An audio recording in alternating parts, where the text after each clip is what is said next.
नमस्कार, बहुत बहुत स्वागत है आपका कृषि दर्शन के कार्यक्रम में। कृषि दर्शन के कार्यक्रम में आज हम बात करेंगे कपास की। जी हाँ, जिसे कहते हैं सफ़ेद सोना। और कपड़े उद्योग के लिए तो ये बिल्कुल आधार है।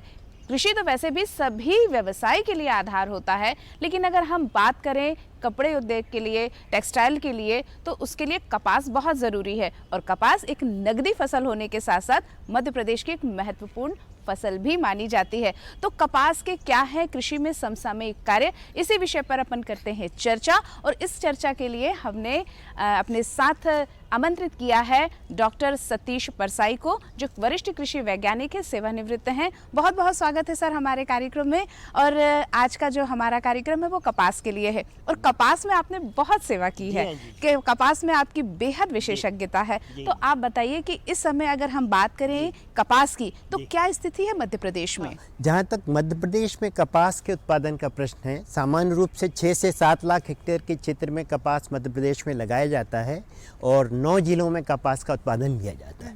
जहाँ तक इस समय वर्तमान की स्थिति है, वर्तमान में हमारे छिंदवाड़ा क्षेत्र का जो कपास है, जहाँ तकरीबन 50,000 हेक्टेयर से अधिक का कपास उत्पादन लिया जाता है, उसका लगभग पूरा कपास खेत में खड़ा हुआ है। उसके साथ साथ ही यदि हम बात करें तो हमारा झाबुआ क्षेत्र है, अलीराजपुर क्षेत्र है और रतलाम क्षेत्र है और धार का क्षेत्र जो है, वहाँ पर भी कपास की फसल अभी 50% या उससे अधिक खेतों में खड़ी हुई है।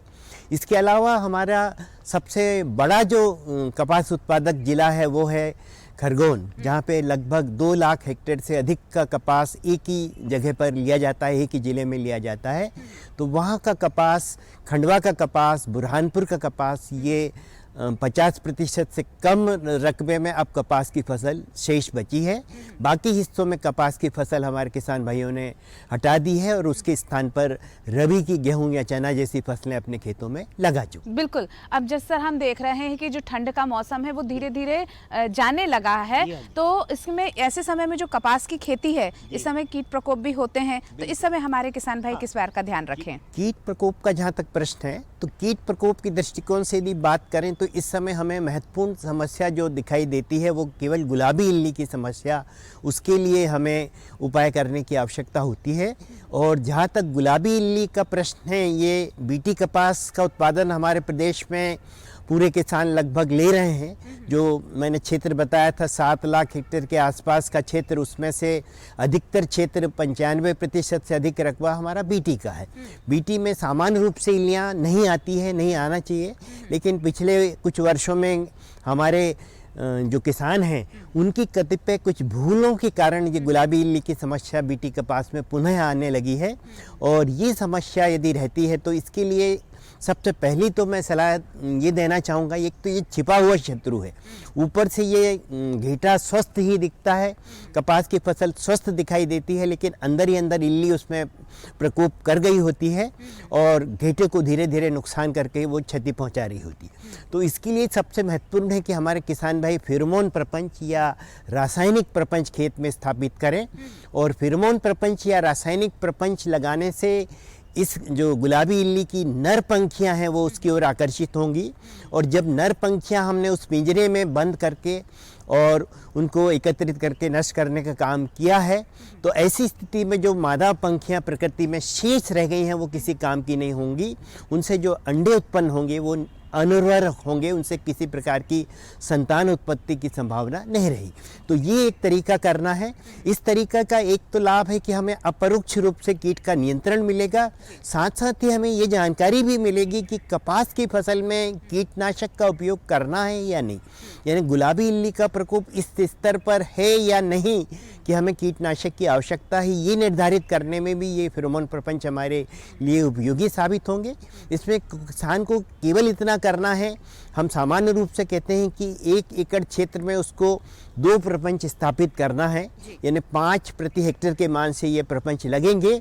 और ये प्रपंच यदि किसान लगाता है 2 प्रति एकड़ के मान से, और इनमें यदि 8 या 8 से अधिक नर पंखियां प्रति रात लगातार 3 रात तक, ये महत्वपूर्ण बात है जिसको किसान भाइयों को ध्यान में रखना है कि लगातार 3 रात तक यदि 8 या 8 से अधिक नर पंखियां मिलती हैं, तो ऐसी स्थिति में हमको फिर जाकर के दवा के उपयोग के बारे में विचार करना है। अभी भी दवा के उपयोग के संबंध में निर्णय नहीं लेना है। यदि मैंने जो उदाहरण लिया कि 2 प्रपंच प्रति एकड़ लगाना है, मान लीजिए 5 एकड़ का कपास किसान ने लगा है तो उसको 10 प्रपंच लगेंगे। अब 10 प्रपंच यदि किसान लगा रहा है तो हो सकता है किसी प्रपंच में 8 से कम पंक्तियां आई हो, लेकिन औसत यदि हम देखते हैं, उनका औसत गणना करते हैं और औसत यदि 8 या 8 से अधिक आ रहा है, तो ऐसी स्थिति में हमको विचार करने की आवश्यकता। बिल्कुल, विचार करने की आपने बात करी है कि भाई एक प्रयोग किया जा सकता है कि प्रपंच लगाकर आप पहले चेक कर लें, कि आप जांच कर लें कि कितनी नरपंखियां आ रही हैं, और फिर उसके बाद आप रसायन के लिए फिर आप जाइए। तो रसायन अगर उपयोग करते हैं तो किन बातों का ध्यान रखना है, लेकिन इसका जवाब लेंगे हम एक अंतराल के बाद। अरे सुन तो। मुझे क्या सुनाना चाहते हो? जो सुनाओ मेरी सौतन को। किसको? अरे वही तुम्हारा मोबाइल फोन जिससे सुबह शाम दिन रात चिपके रहते थे और कहते थे किसान कॉल सेंटर से बातें हो रही हैं। अच्छा ये बात है। हाँ, क्यों, क्या हुआ? अब बात नहीं होती क्या? अब तो झट से बात हो जाती है। संबंधी समस्याओं का अपनी भाषा में तुरंत हल पाने के लिए पूरे भारत में किसी भी फोन से हेल्पलाइन नंबर पर संपर्क करें। किसानों का दोस्त किसान कॉल सेंटर।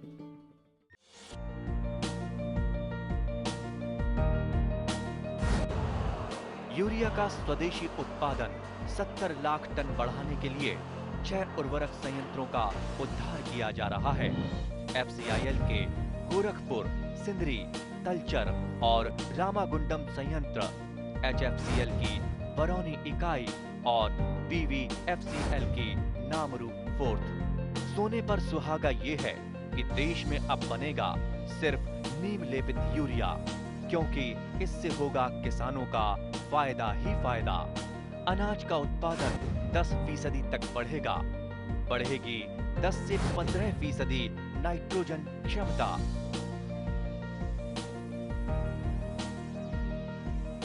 अंतराल के बाद कृषि दर्शन कार्यक्रम में फिर स्वागत है आपका। हम बात कर रहे हैं कपास में सामयिक कृषि कार्यों के बारे में, और कपास बेहद महत्वपूर्ण फसल होती है और बहुत सावधानी से की जाती है। सतीश जी, बहुत नाजुक फसल होती है। हम बात कर रहे थे कि अगर कीट होता है, लगता है ऐसा कि किसान को कि हमारे यहाँ कीट का प्रकोप है, तो अगर वो निर्णय करे कि रसायन का उपयोग करना है तो किन बातों का ध्यान रखे ताकि बिल्कुल शुद्ध और सफेद कपास प्राप्त होने। देखिए, महत्वपूर्ण बात आपने की है।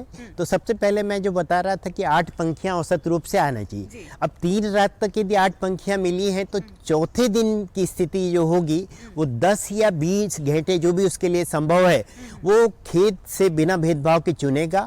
और उनमें यदि 10 घेंटे चुने हैं तो उसमें 10 घेंटों में से 2 जो हैं घेंटे प्रकोपित मिल रहे हैं, या 20 में से यानी 10% उसका प्रकोप है, कीट का इल्लियाँ दिख रही हैं उसमें, तो ऐसी स्थिति में कीटनाशक रसायन के उपयोग की उसको आवश्यकता होगी। और शुरुआत उसको, मैं तो हमेशा ये सुझाव देता हूँ कि शुरुआत उसको हल्के या कम विषैले और कम बजट के कीटनाशकों से करना। ऐसी कीटनाशकों में मैं नाम लेना चाहूँगा कि वो प्रोफेनोफास से शुरुआत करे, क्विनोलफास से शुरुआत करें या क्लोरपायरिफास से शुरुआत करें।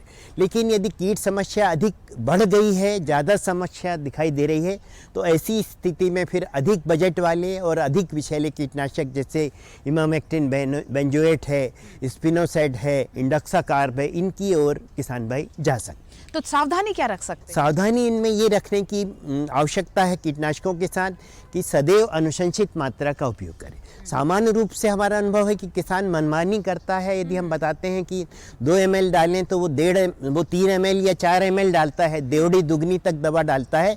तो मनमानी ना करें। दवाओं का अनावश्यक रूप से मिलान करता है किसान, तो मिलान ना करें। और एक ही दवाओं का बदल बदल करके छिड़काव ना करते हुए उसका दोहराव करता है। तो ये दोहराव ना करें, ये विशेष सावधानी रखने की आवश्यकता कीटनाशकों के साथ में किसान को रहती है। बिल्कुल। अब बात आती है कपास की तुड़ाई की, कि कपास को किस तरह सावधानी से तुड़ाई की जाए कि वो बहुत अच्छी तरह से भंडारित भी हो सके। सबसे पहली महत्वपूर्ण चीज़ है चुनाई की। भंडारित के पहले जो आएगा प्रश्न हमारा चुनाई का, तो चुनाई के संदर्भ में मैं कहना चाहूँगा कि अभी तापक्रम कम है और शीत ऋतु चल रही है, ओस गिर रही है, तो सामान्य रूप से किसान भाई चुनाई का काम जब आरंभ करते हैं तो चुनाई का काम जब अच्छी तेज धूप खुल जाए 9 या 10 बजे के आसपास, ओस की जो बूंद आपके कपास के पौधों पर जमी हुई है वो सारी की सारी सूख जाए, उसके बाद कपास की चुनाई करने का काम आरंभ करें, पहली चीज़। फिर चुनाई करते वक्त जो भी चुनाई करने वाला श्रमिक है वो सावधानी रखे कि सावधानी पूर्वक अपना जो कपास खिला है उसको चुने, ताकि उसमें डंठल या पत्ती है, सूखी पत्ती, उसके अंश जो हैं वो ना पहुंच जाएं। फिर एकत्रित करता है जो कपास, उसको खेत में एक अच्छा साफ चादर या तिरपाल बिछा दे और फिर तिरपाल पर उसको उठा एकत्रित करें। तो इस प्रकार से सावधानी लेने की आवश्यकता है। बीड़ी वगैरह भी सामान्य तौर से किसान जो श्रमिक होते हैं वो उपयोग करते हैं और उसके कारण उसका मिलना भी रेशे से साथ में कई बार देखा जाता है कि होता है। तो ये सावधानी भी रखने की आवश्यकता है, कपास की गुणवत्ता विपरीत रूप से प्रभावित ना हो। तो इस प्रकार की सावधानी हमें चुनाई के वक्त में लेने की आवश्यकता होती है। इसके बाद में चुनाई के बाद में महत्वपूर्ण चीज़ आती है भंडारण। तो भंडारण जब भी हम भंडारण उस स्थिति में किया जाएगा, सामान्य रूप से किसान बेचता है लेकिन अपेक्षित मूल्य नहीं मिल रहा है, तो ऐसी स्थिति में भंडारण करना उसके सामने विकल्प हो। तो भंडारण कर रहा है तो भंडारण कक्ष जो है वो अच्छा पक्का भंडारण कक्ष हो, स्वच्छ हो, साफ हो, सूखा हो, नमी न हो, नमी नहीं हाँ, होना चाहिए। हाँ, और किसी प्रकार से कोई आने की संभावना, विशेष करके मूषक जो है कपास का बड़ा शत्रु हो सकता है, तो मूषक के आने की संभावना, चूहों के आने की संभावना ना हो, ये विशेष रूप से ध्यान में रखने की आवश्यकता है। अच्छी तरह सुखा लें कपास को पहले और उसके बाद भंडारित करने की व्यवस्था करें। भंडारण कक्ष जहाँ भी भंडारण करने जा रहे हैं कपास का, वहाँ किसान भाई आपका कीटनाशक रसायन है या खाद है या और भी कुछ जो भी रसायन उपयोग करते हैं, वो रसायन को उसको कपास के रेशे के साथ में, जो कपास की चुनाई की है उसके साथ में ना रखें। तो ये विविध प्रकार की सावधानी लेने की आवश्यकता है। चूहे यदि भंडारण में समस्या बनते हैं, आते हैं, तो पहली चीज़ तो यदि कोई आने की संभावना है, जैसे कुछ निकास द्वार होते हैं तो निकास द्वार में लोहे की जाली लगा करके उन निकास द्वारों को बंद कर दें। इसी प्रकार से यदि नियमित समस्या है तो फिर हमें चूहानाशक, कृंतकनाशक जिनको हम कहते हैं, तो कृंतकनाशक रसायनों के उपयोग करने की आवश्यकता होगी। तो कृंतकनाशक रसायनों में हम सामान्य रूप से जो अनुशंसा करते हैं, जिंक फॉस्फाइड नाम का जो कृंतकनाशक या मूषकनाशक है उसको उपयोग की सुझाव देते हैं। और चूहा के संबंध में मैं किसान भाइयों से कहना चाहूँगा कि चूहा एक की मिजाज का प्राणी है। अच्छा, हाँ, तो चूहे को यदि हम सीधा जिंक फॉस्फाइड या सीधा विष दे देंगे तो चूहा उसको ग्रहण नहीं कर, तो उसको पहले लालच देना है, पहले प्रलोभन देना है और उसके लिए पहले सादा विष रहित चारा 2-3 दिन तक रखना है। अच्छा, पहले हाँ, उसको लालच देनी है। हाँ, पहले खाद्यान्न रखें। कोई भी अनाज रखते हैं, अनाज का दाना रखते हैं, आटा रखते हैं, तो उसको बिना विष के रखें। 2-3 दिन बाद जब वो चूहा उसको खाने लगे, उसके बाद उसमें धीरे से आप जिंक फॉस्फाइड या जो मूषकनाशक मैंने बताया वो मिला दें। तो बिल्कुल सही आपने कहा कि चूहों का नियंत्रण बहुत ज़रूरी होता है। तो ये तो हो गई हमारी इस वर्ष की बात हो गई, लेकिन अगर हमारे जो किसान भाई अगले वर्ष जो कपास की खेती करना चाहते हैं तो वो किस तरह से सावधानी रखें, किन बातों का ध्यान रखें ताकि उनकी जो फसल है वो बहुत अच्छी हो। जहाँ तक कपास का प्रश्न है, अगले वर्ष कीट समस्याएं या कीट व्याधियों की समस्याएं कम आए, इसके लिए हमें प्रयास करने की आवश्यकता है। अभी भारतीय कृषि अनुसंधान परिषद का जो केंद्रीय कपास अनुसंधान केंद्र नागपुर है, उन्होंने विगत वर्ष कुछ अनुशंसाएं जारी की थी और उन अनुशंसाओं के अनुसार हमें काम करने की आवश्यकता है, हमारे किसानों को काम करने की आवश्यकता है, जिससे ये कीट प्रकोप हम कम कर सकते हैं। उसमें विशेष रूप से गुलाबी इल्ली के लिए सतर्कता बरतने की आवश्यकता हमने रखी है। गुलाबी इल्ली चूँकि एक बड़ी शत्रु बनकर के उभर के सामने आ रही है, हम जिनिंग मिल में अपना रेशा लेके जाते हैं तो जिनिंग जब कपास की करने जाते हैं तो गुलाबी इल्ली उसमें निकलती है, दिखाई देती है। तो वहाँ भी सतर्कता लेने की आवश्यकता है। और हम अभी जो हमारा अनुभव है कि हमारे किसान पानी के साधन हो गए हैं, बीटी कपास आ गया है। बीटी कपास आने के बाद किसान के सामने संभावना ये बनी है कि इल्लियों का प्रकोप कपास पर होता नहीं है। पहला फायदा किसान ने ये उठाया।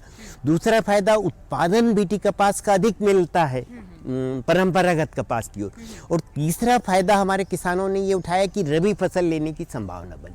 तो ये जब संभावनाएं बनी, सिंचाई का रकबा बढ़ा, क्षेत्र बढ़ा हमारे प्रदेश में, तो हमारे किसान भाइयों ने पहले मैं परंपरागत कपास के समय से काम करता रहा हूँ। आज मेरे को 41 वर्ष हो गए हैं कपास के क्षेत्र में काम करते हुए।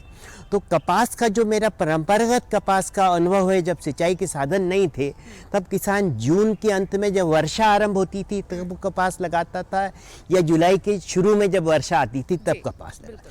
लेकिन 2002 में बीटी कपास का आगमन हुआ। 2002 के बाद जैसे जैसे ये इसकी लोकप्रियता बढ़ी और किसानों ने बीटी कपास को अपनाया, तो आज ये स्थिति बन गई है कि कपास का जो मुहूर्त है बोने का, किसान अक्षय तृतीया की जो तिथि मई में आती है, कहीं 10 मई या उसके आसपास जो भी समय रहता है, उसके आसपास ये तिथि सामान्य रूप से दिखाई देती है। तो उस दिन तिथि को मुहूर्त कर देते हैं और मई में कपास हमारा किसान भाई लगाना आरंभ कर देते हैं। और मई में किसान कपास लगा करके, और जिसके पास साधन है सिंचाई के, तो वो मई में भी लगा रहा है, जून में भी हमारा किसान कपास लगा रहा है। और जहाँ सिंचाई के साधन नहीं है, जैसे मैंने रतलाम की बात की, झाबुआ की बात की, अलीराजपुर की बात की, या छिंदवाड़ा का नाम लिया मैंने, तो यहाँ किसान जून के अंत में या जुलाई में कपास लगा रहा है। अब विरोध की स्थिति क्या हो रही है? हमारा किसान मई में भी कपास लगा रहा है, हमारा किसान जून में भी कपास लगा रहा है, जुलाई में भी लगा रहा है। और जब कपास निकालने की बारी आई तो नवंबर में कपास किसान निकालना शुरू कर दिया है, दिसंबर में भी निकाल रहा है, और फरवरी मार्च तक ये क्रम बना हुआ। तो आप देखिए कि केवल 1 महीना हमारा खाली जा रहा है, अप्रैल का, जब खेत में कपास नहीं। अब इल्ली, कोई भी कीड़ा है, कोई भी व्याधि है, उसको लगातार भोजन मिल रहा है, लगातार पोषण मिल रहा है। तो ऐसी स्थिति में वो कीड़ा या कीट व्याधि के प्रकोप के बढ़ने की संभावना निश्चित रूप से रही। तो हम साल भर उसको दावत दे रहे हैं, साल भर हम उसको कपास खाने को न्योता दे रहे हैं, तो ऐसी स्थिति में निश्चित रूप से उस कीट की समस्या बढ़ने की संभावना बढ़ी। तो ये हाँ, एक पहलू और मैं बता दूं, फिर सावधानी पे आएंगे हम। तो दूसरा पहलू ये है कि बीटी कपास में अब 1000 से ज़्यादा प्रजातियां किसान के लिए वैकल्प के रूप में उपलब्ध है। अब इन 1000 जातियों में कुछ अल्प अवधि में पकने वाली हैं, कुछ मध्यम अवधि में पकने वाली हैं, और कुछ देर से पकने वाली हैं। अब किसान भी, एक ही क्षेत्र के किसान आप देखेंगे जाकर के, तो कुछ अल्प अवधि की लगा रहे हैं, कुछ मध्यम अवधि की लगा रहे हैं, कुछ देर से पकने वाली। अब ऐसी स्थिति में क्या हो रही है, गुलाबी इल्ली की जो समस्या का मैंने बात की, तो गुलाबी इल्ली घेटे पर आती है। घेटे के पहले फसल पर वो कहीं नहीं दिखाई देती है। अब जो अल्प अवधि में पकने वाली है उसमें घेटे जल्दी आ गए, जो मध्यम अवधि में है उसमें कुछ बाद में आए, देर से पकने वाली है उसमें कुछ और बाद में आए, है ना। तो अब देखिए विरोध की स्थिति क्या हो रही है कि तीनों प्रकार की परिस्थितियों का कपास किसान के पास है, अल्प अवधि, मध्यम अवधि और देर से पकने वाला। किसान मई से कपास लगा रहा है, मार्च तक खेत में कपास खड़ा हुआ है। अब साल भर कीड़े को खाने की मिलने का अवसर मिल रहा है, तो ऐसी स्थिति में कीट समस्या बढ़ने की संभावना। तो अब जो नई अनुशंसाएं हमारी आई हैं, तो नई अनुशंसाओं के क्रम में यदि हम बात करते हैं, तो नई अनुशंसाओं के अनुसार हमें मई और जून में कपास लगाने की आवश्यकता बिल्कुल नहीं है। जून के अंत में जब वर्षा आरंभ हो जाती है तब हम कपास लगाने का काम आरंभ करें। तो बिल्कुल ये जो आपने बताई ये तो हो गया, ये वाले जो तरीके हो गए, और किन बातों का हमारे किसान भाई ध्यान रख सकते हैं? और विशेष रूप से जो कपास को लगाने की सामान्य अनुशंसाएं हैं, एक तो पहले हम कहते थे कि बीटी कपास के साथ नॉन बीटी का बीज आता है उसको लगाएं। अब वो दुविधा किसान भाइयों की समाप्त कर दी। अब बीटी के साथ नॉन बीटी का बीज मिला आया है तो वो कोई दिक्कत नहीं, लेकिन उसके साथ अंतर्वर्ती फसल के रूप में अरहर है या सोयाबीन है, जो भी फसल, या मक्का लगा सकते हैं किसान भाई, वो लगाने की व्यवस्था करें, जिससे ये कीट व्याधियों की समस्या उनको रोकने में मदद मिलेगी, कपास का उत्पादन मिलेगा, वैकल्पिक फसल भी हमारे एक उत्पाद के रूप में मिलेगी। तो ये कुछ करने की आवश्यकता है। और मैं तो ये कहना चाहूँगा कि कपास को 6 महीने की अवधि 180 दिन, जो नई अनुशंसाएँ हमारी है वो 180 दिन की, कि कपास की फसल को केवल खेत में 180 दिन तक बनाया रहे। तो ये अनुशंसाओं का यदि किसान भाई परिपालन करेंगे, सिंचाई की बात यदि हम लेते हैं तो सिंचाई में हम टपक सिंचाई की सुझाव देना चाहेंगे कि वो टपक सिंचाई को अपनाएं। अनुदान शासन देता है, उस अनुदान का फ़ायदा लेते हुए ड्रिप या टपक सिंचाई लें। वो जो सामान्य तरीका है सिंचाई को, उसको बदलने की ज़रूरत है। तो ऐसी नई नई चीज़ों को जुटा करके, अपना करके वो निश्चित रूप से कपास से अच्छा उत्पादन ले सकता है और भरपूर प्रगति कर सकता है। अभी धान के उत्पादन में हमारे देश ने पहला स्थान प्राप्त किया है, तो उसी प्रकार से हम कपास के क्षेत्र में भी काफ़ी आगे बढ़ सकते हैं। काफ़ी संभावना है, निश्चित रूप से उस दिशा में किसान सोच सकता है, हम सोच सकते हैं। बिल्कुल सही कहा आपने, बिल्कुल, कि अगर हम परंपरागत तरीकों के साथ साथ अगर आधुनिकता को भी थोड़ा सा उपयोग करेंगे और स्वविवेक का काम करेंगे तो बिल्कुल आप अपनी जो कपास की फसल है उसको बेहतरीन तरीके से ले सकते हैं। आपने हमसे इतनी अच्छी सार्थक चर्चा की, इसके लिए बहुत बहुत धन्यवाद। कृषि दर्शन कार्यक्रम में फिलहाल वक्त है खबरें खेती देखने का, तो आइए देखते हैं खबरें खेती की। नमस्कार किसान भाइयों, खबरें खेती की में आपका स्वागत है। सबसे पहले एक नजर कृषि से जुड़े आज के प्रमुख समाचारों पर। उद्यानिकी बजट आवंटन 1000 करोड़ की मांग, सरसों फसल में भी भावांतर योजना लागू होगी। बुरहानपुर जिले की सिंचाई परियोजना स्वीकृत, सहकारिता में CPPP मॉडल लागू होगा और 43 लाख मीट्रिक टन से अधिक धान खरीदी। और चलिए अब देखते हैं समाचारों को विस्तार से। उद्यानिकी एवं प्रसंस्करण मंत्री नारायण सिंह कुशवाहा ने नई दिल्ली में केंद्रीय कृषि कल्याण मंत्री शिवराज सिंह चौहान से भेंट कर केंद्र प्रवर्तित योजनाओं में 1000 करोड़ रुपए बजट आवंटित करने का अनुरोध किया है। श्री चौहान ने प्रदेश को भरपूर मदद देने की सहमति भी दी है। श्री कुशवाहा ने कहा कि वर्ष 2005 में उद्यानिकी का रकबा मात्र 4 लाख हेक्टेयर था, जो वर्ष 2025 में बढ़कर 28 लाख हेक्टेयर हो गया है। इसे आगामी 3 वर्षों में बढ़ाकर 33 लाख हेक्टेयर करने का लक्ष्य रखा गया है। मध्य प्रदेश शासन ने वर्ष 2026 को कृषि वर्ष के रूप में मनाने का निर्णय लिया है, जिसमें उद्यानिकी के रकबे में 1.5 लाख हेक्टेयर की वृद्धि, सूक्ष्म सिंचाई में 1 लाख हेक्टेयर, भंडारण क्षमताओं में 1 लाख मीट्रिक टन की वृद्धि के साथ मखाना की खेती को प्रदेश में नवाचार के रूप में लिया जा रहा है।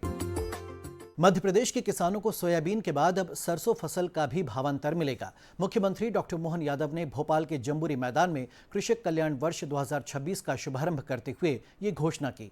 कार्यक्रम में भोपाल संभाग के 25,000 से अधिक किसानों की उपस्थिति में सीएम ने कृषक कल्याण वर्ष का विधिवत शुभारंभ किया। इस अवसर पर मुख्यमंत्री डॉक्टर मोहन यादव ने कहा कि इस साल गेहूं 2600 रुपए क्विंटल सरकार खरीदेगी, अगले साल 2700 रुपए क्विंटल गेहूं का दाम देंगे। सीएम ने किसानों से कहा कि मूंग की फसल में कीटनाशक उपयोग लगातार बढ़ रहा है, इसीलिए किसान भाई मूंग की जगह उड़द एवं मूंगफली लगाए। सीएम ने कहा कि मध्य प्रदेश एकमात्र ऐसा राज्य है जहां पिछले कुछ वर्षों में ही 2.5 लाख हेक्टेयर खेती का रकबा बढ़ा है। नदी जोड़ो परियोजना से 25 जिलों में 16 लाख हेक्टेयर सिंचाई क्षमता बढ़ेगी। श्री अन्न को बढ़ावा देने के लिए श्री अन्न अनुसंधान संस्थान डिंडौरी में स्थापित किया जा रहा है। मुख्यमंत्री डॉक्टर मोहन यादव की अध्यक्षता में मंत्री परिषद द्वारा बुरहानपुर जिले की खकनार तहसील की झिरमिटी मध्यम सिंचाई परियोजना की लागत 922 करोड़ 91 लाख रुपए की प्रशासकीय स्वीकृति प्रदान की गई।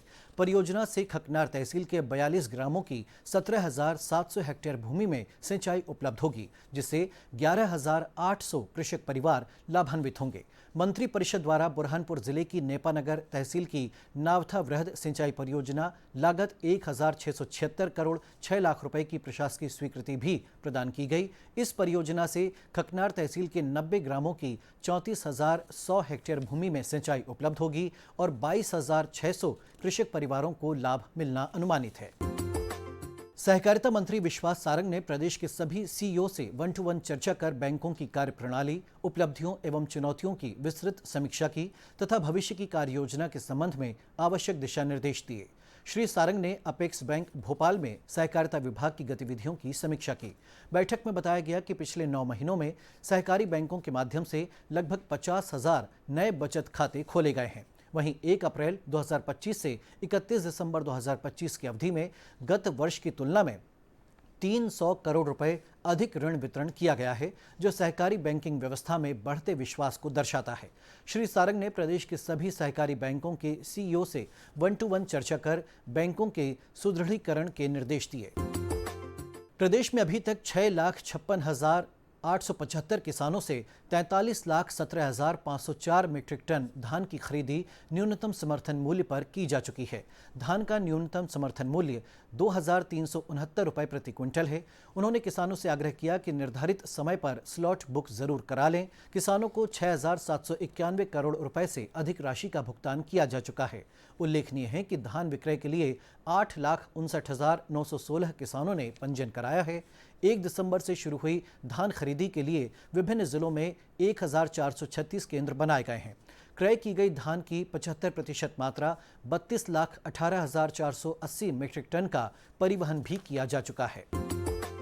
ऊर्जा मंत्री प्रद्युम्न सिंह तोमर ने बताया है कि मध्य प्रदेश पूर्व क्षेत्र विद्युत वितरण कंपनी लिमिटेड ने किसानों को बड़ी राहत देते हुए सिंचाई कार्य के लिए ग्रामीण क्षेत्रों में 5 हॉर्स पावर तक के ऑनलाइन स्थायी कृषि विद्युत संयोजन के लिए आवेदन शुल्क को मात्र 5 रुपये निर्धारित किया है। यह सुविधा उन मामलों में दी जाएगी जहां विद्युत लाइन विस्तार की आवश्यकता नहीं होगी। यह योजना मध्य क्षेत्र एवं पश्चिम क्षेत्र विद्युत वितरण कंपनी क्षेत्र में भी जारी है। कंपनी द्वारा जारी परिपत्र के अनुसार अब तक प्रचलित व्यवस्था में किसानों से ऑनलाइन आवेदन के लिए 2500 रुपये पंजीयन शुल्क एवं सुरक्षा निधि जमा कराई जा रही थी। नवीन निर्णय के अंतर्गत किसानों की सुविधा को ध्यान में रखते हुए यह तय किया गया है कि उपभोक्ता द्वारा स्थापित सर्विस लाइन की सुरक्षा नियमों की जांच के उपरांत केवल 5 रुपये शुल्क में आवेदन स्वीकार किया जाएगा, जबकि शेष सुरक्षा निधि राशि प्रथम विद्युत बिल में समायोजित कर ली जाएगी। कृषि विज्ञान केंद्र शिवपुरी द्वारा वरिष्ठ वैज्ञानिक एवं प्रमुख डॉक्टर पुनीत कुमार के मार्गदर्शन में ग्राम राजगढ़ में क्लस्टर अग्रिम पंक्ति प्रदर्शन के अंतर्गत प्रक्षेत्र दिवस का आयोजन किया गया।